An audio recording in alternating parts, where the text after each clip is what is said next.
Hey everyone, this is Lei, and welcome back to the show. Picture this with me for a second. It's opening day, you're standing in your brand new shop, or maybe you're sitting in your home office, staring at your freshly launched website. The sign looks perfect, everything is ready to go, and you're buzzing with this incredible energy because finally, you're your own boss. You did it. Now fast forward 12 months. You're working 80 hours a week. You're drowning in paperwork you never expected. You haven't had dinner with your family in weeks. And you're lying awake at 3 a.m. wondering, what the hell happened to my dream? Here's the sobering truth. About 1 million people every year take the leap into business ownership. Their passion is real, their enthusiasm is inspiring. But within 12 months, 40% of them will shut their doors. By year 5, 80% are gone. And here's the kicker that nobody talks about. If you somehow make it past those 5 years, you've got another 80% chance of failing in the next 5. Those numbers are brutal. But what if I told you that these failures aren't because people lack passion or talent or even a good product? The real problem is something completely different. And once you understand it, everything changes. Today we're diving deep into insights from Michael Gerber's game-changing book, The E-Myth Revisited. And I'm going to share with you why your passion, your skills, and your expertise might actually be setting you up for failure. And more importantly, what you need to do instead to build a business that actually works. By the end of this episode, you'll understand the hidden trap that catches almost every small business owner and the exact framework to escape it. So let's jump right in. Here's the first thing you need to understand. Most businesses aren't started by visionary entrepreneurs. They're started by what Gerber calls technicians having an entrepreneurial seizure, and this is where everything goes wrong. Let me tell you about someone I'll call Alex. For 12 years, Alex was a star programmer at a software company. His code was elegant, his solutions were brilliant, but he kept watching his ideas get shot down by management. And one day, he had this thought that probably sounds familiar. Why am I making my boss rich? I could build a better product myself and keep all the profits. 3 months later, Next Gen Software Solutions was born. Alex was pumped. Fast forward 18 months, and Alex hasn't seen his kids awake in weeks. He's handling customer support at midnight, doing bookkeeping on Sundays, taking sales calls during what should be family dinners, and still trying to write code. The freedom he was chasing, it became a prison of 16-hour days and constant anxiety. So what went wrong? Alex fell victim to what I call the expert syndrome. It's this deadly assumption that being exceptional at the technical work of a business means you understand how to build a business that does that work. And this assumption is pure poison. Because here's the thing, the work you do in your business and the business itself are fundamentally different animals. Being an amazing programmer doesn't make you qualified to run a programming business. In fact, it might make you uniquely unqualified because you naturally want to spend all your time coding instead of building systems. This pattern plays out everywhere. The talented chef who opens a restaurant only to discover she spends more time managing staff drama than creating dishes. The gifted hairstylist who launches a salon but has no idea why inventory management matters. The skilled carpenter who starts a construction company and ends up buried in permit paperwork and insurance claims. In every case, the business doesn't free these people, it enslaves them. They go from having one job they know to having one job they know plus 20 jobs they don't. The dream of independence becomes a nightmare of overwhelming responsibility. And here's why this happens. If you've ever felt completely scattered as a business owner, there's a reason. You're actually 3 different people trapped in one body, and they're constantly at war with each other. First, there's the entrepreneur inside you. This is your inner visionary, the part that sees possibilities everywhere and gets excited about what could be. This personality lives in the future. It loves generating ideas, spotting opportunities, and imagining grand visions. The entrepreneur in you needs freedom, hates details, and gets bored ridiculously fast. When this part takes over, you might impulse buy new equipment, completely change your business model overnight, or launch 3 new services in a single week. Think about a bakery owner whose entrepreneur is constantly dreaming up exotic new pastries. envisioning a chain of stores coast to coast, imagining themselves on a cooking show while today's bread literally sits there unbaked. Then there's the manager. This is your inner systems builder, the part that craves order, consistency, and predictability. This personality lives in the past, constantly learning from experience and trying to create structure.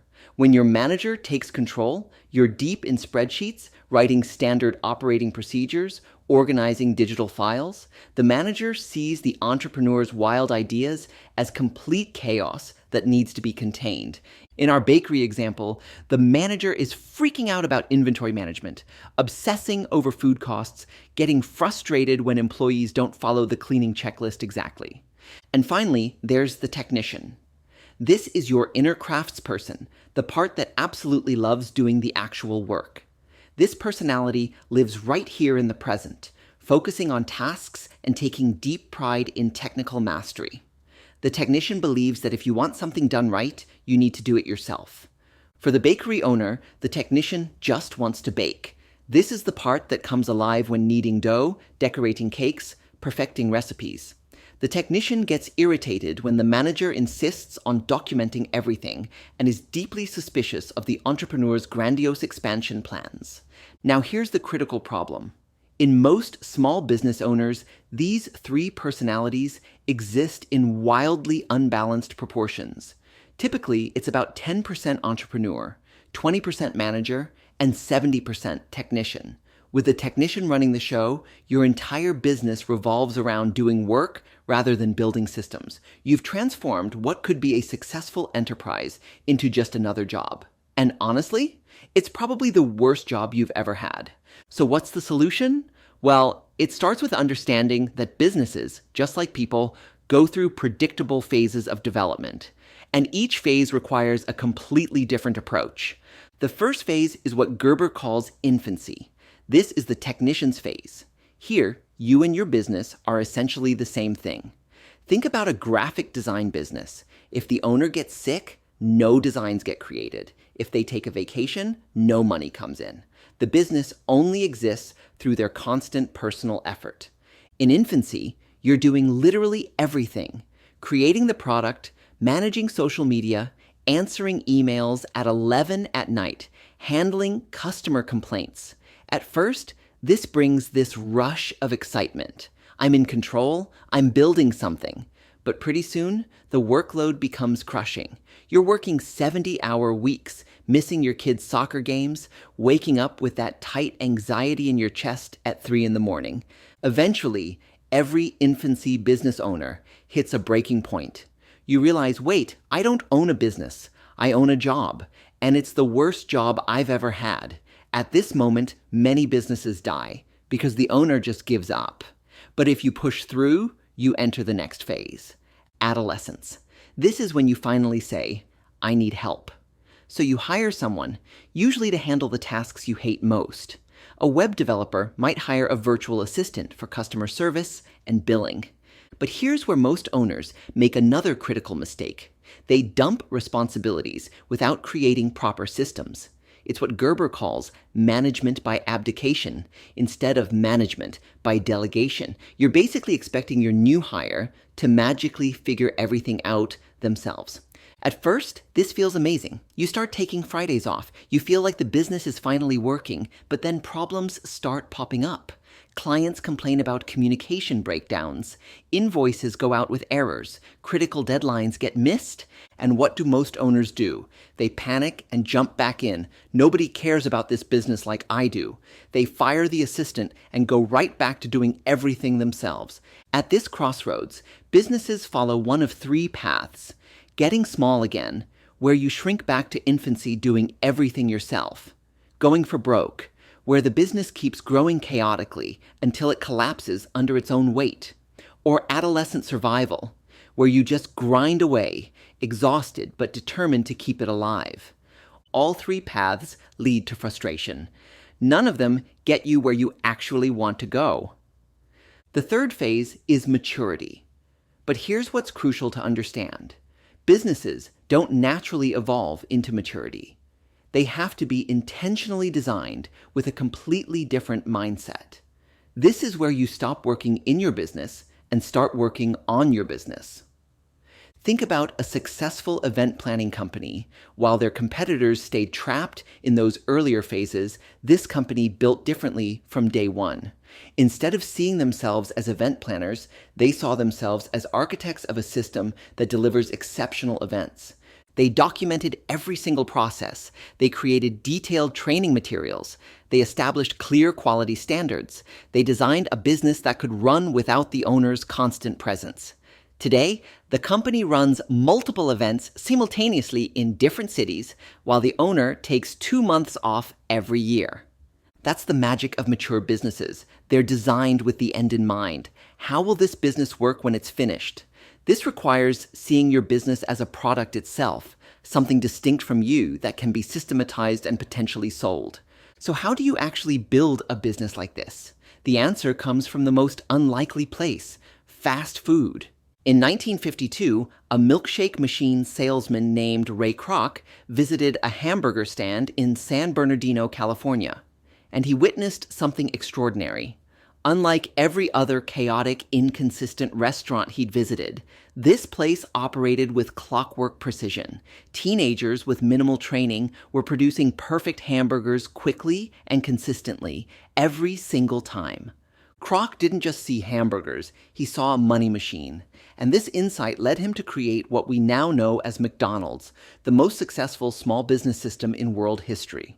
Today, McDonald's serves 69 million people daily in more than 38,000 locations worldwide.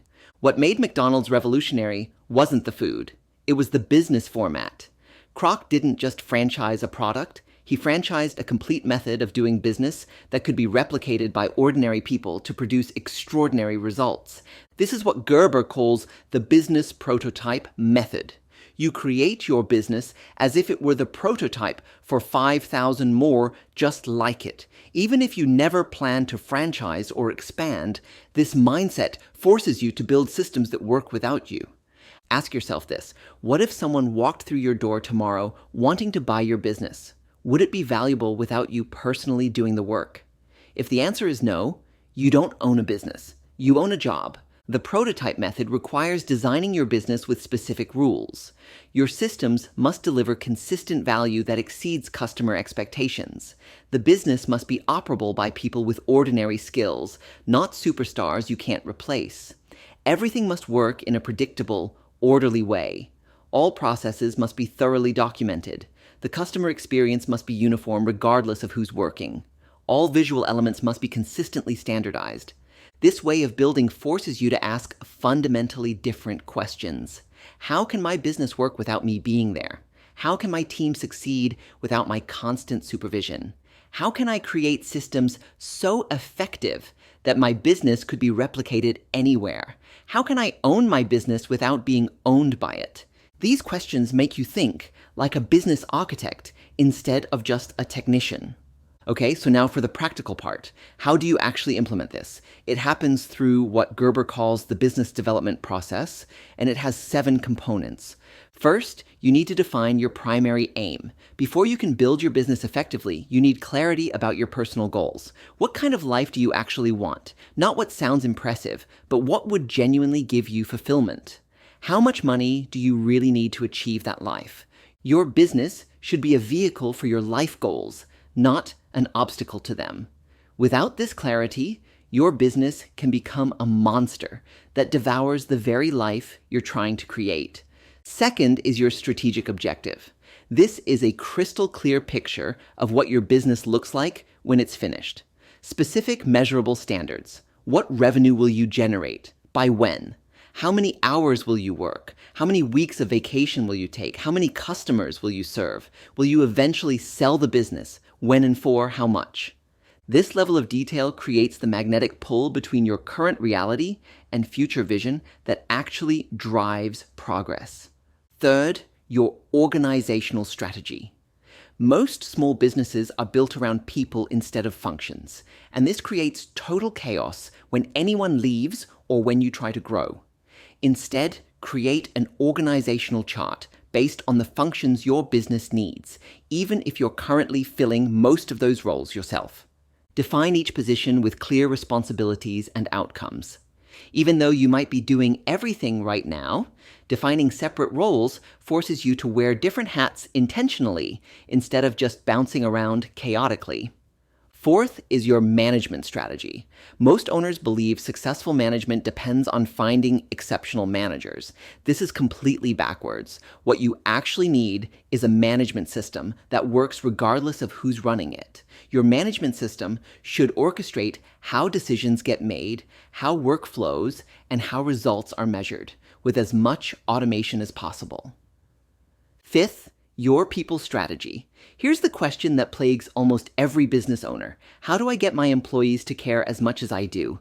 The honest answer? You can't directly make anyone care, but you can create an environment that attracts, develops, and rewards the right people. Here's the key insight. Treat your business like a game that people want to play. Games have clear rules, ways to keep score, opportunities to advance, and visible rewards for success. When your business operates this way, people naturally become more engaged. Sixth is your marketing strategy. Most owners think marketing is just advertising, but it's much deeper. Your marketing system should answer one fundamental question. How does your business consistently attract and convert ideal customers? This requires understanding not just who they are, but why they buy. What emotional needs drive their decisions? Buying decisions happen emotionally and instantly, not logically and gradually. Even small things like the colors in your logo, the language your team uses, the layout of your space, these dramatically impact buying behavior. And seventh, your system strategy. This is how your business actually creates and delivers value. It involves 3 types of systems. Hard systems, which are your physical components like equipment and technology. Soft systems, which are your procedures, scripts, and checklists. And information systems, which track and measure everything so you know what's working. The magic happens when these systems are completely integrated. When a customer arrives, one system automatically triggers the next. And the business runs smoothly without you having to personally handle every problem. Remember this phrase, systems run the business, people run the systems. Now the businesses that truly thrive do one more thing. They constantly improve through what Gerber calls innovation, quantification, and orchestration. Innovation is where you develop better ways to satisfy customer needs. And this isn't just about new products. It's usually about improving how you deliver existing ones. Even subtle innovations can yield dramatic results. Quantification means you measure everything that matters. How many prospects visit your website? How many convert? What's your average sale value? Without measurement, you're just guessing. And orchestration means taking what works and standardizing it throughout your business. Document the process, train your team, make it the new normal. This creates consistency, which is the hallmark of every great business. Then the cycle repeats. Innovate, measure, standardize. Over and over, continually refining your business machine. So here's what I want you to take away from this episode. Building a systems-based business isn't just about making more money, though that usually happens. It's about creating freedom and meaning in your life. The moment everything changes is when you stop seeing yourself as a technician who owns a business and start seeing yourself as a business owner who happens to deliver a specific service. This mindset shift is the master key that unlocks everything else. Your business can become a vehicle for the life you truly want instead of a prison that confines you. It can provide stimulating challenges without consuming your existence. It can continue delivering value to customers and income to you, whether you're physically there or not. But this transformation starts with a decision. Will you continue working in your business, or will you finally start working on it? There's an ancient Chinese proverb that says, when you hear something, you forget it. When you see something, you remember it. But only when you do something will you truly understand it. The systems and strategies we talked about today aren't theoretical concepts to just nod along with. They're tools to implement. The gap between knowing and doing is where most business owners remain stuck forever. Don't just listen to this episode and think, yeah, that makes sense. Take one concept, maybe your organizational structure or your management system, and start applying it this week. Start small, but start somewhere. If you want to dive deeper into all of this, head over to bullishbooks.com. The full article we covered today is there with even more detail, examples, and practical frameworks you can use. The link is in the description. And hey, if you found value in this episode, do me a favor. Share it with another business owner who's struggling. Sometimes the best thing we can do for each other is share the insights that changed everything for us. Your future self will thank you for the business renaissance you begin today. I'm Lei, and I'll catch you in the next episode.